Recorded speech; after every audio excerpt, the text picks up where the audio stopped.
Hello and welcome to Samson's Judo. Today I want to do a nice technique which I personally love very much. It's called Hane Goshi, spring hip. And I hope you enjoy it.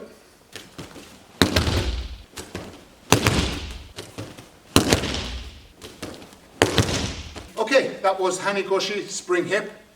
It's called spring hip because of the leg action. It's a very nice technique for you to practice. It complements Uchimata. So by working on Hane Goshi and Uchimata, they help each other develop. So how is it done? Okay, so we're going to break it down and show you Hane Goshi spring hip. So the first thing we're going to do is in normal kumikata. All of my judo is based on holding the lapel and holding underneath, not on top like you see a lot of judoka today. They tend to hold on top. I've explained this many times. If you hold on top, Uchi can move his arm around and you have no control at all. Once you hold underneath, he tries to move his arm around, is more control. Why is that though? Why is that important?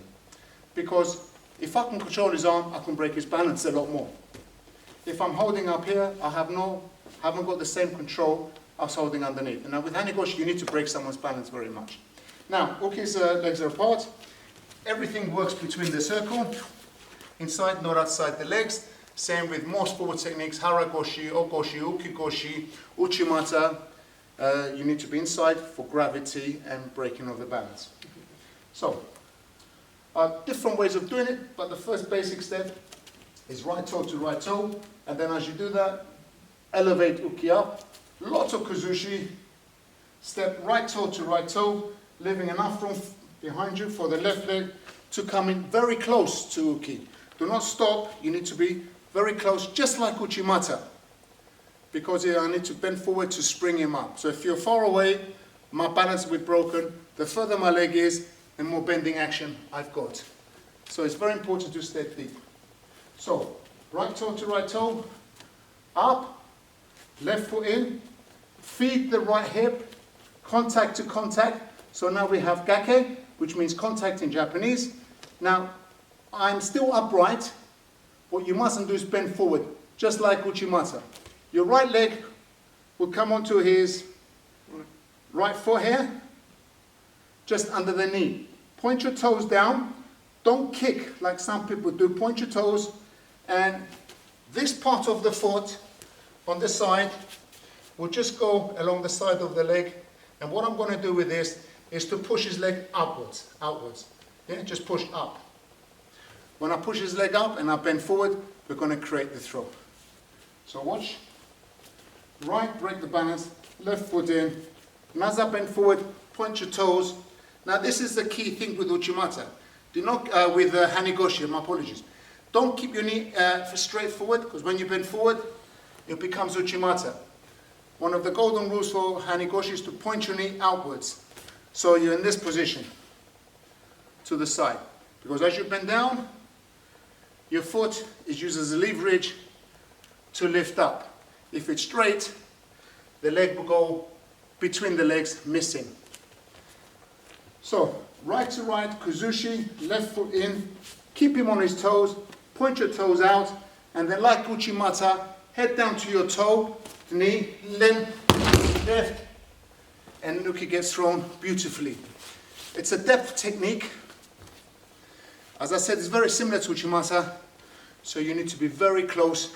Make the dynamics work for you. Let's show you one more time.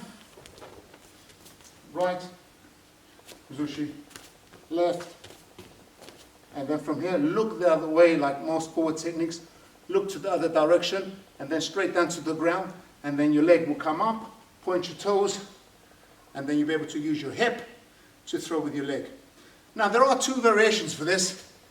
Some people, my teacher, always did it very low down here.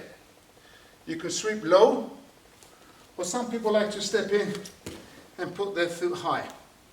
So it depends where you feel comfortable. Personally, I've come between. I like to do it in between both. For me, the way I practice, and I've studied, it gives me better dynamics, better strength.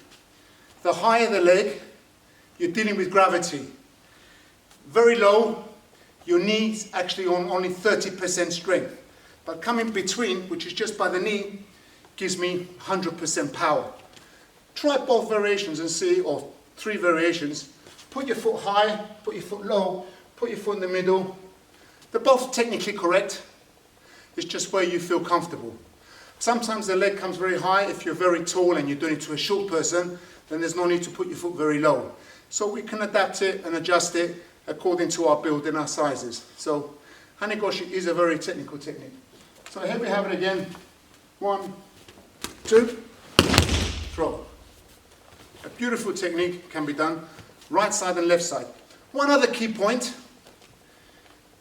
This hand must always stay down.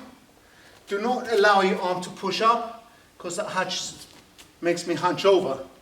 It's about body contact, it's about hip to hip. So this hand must stay down here when you do this technique. Down, and this is used to elevate and control Uchi to throwing. Okay? So from here, if you pay attention to this arm, it's here, here, and throw. And there you have Hane Goshi spring hip.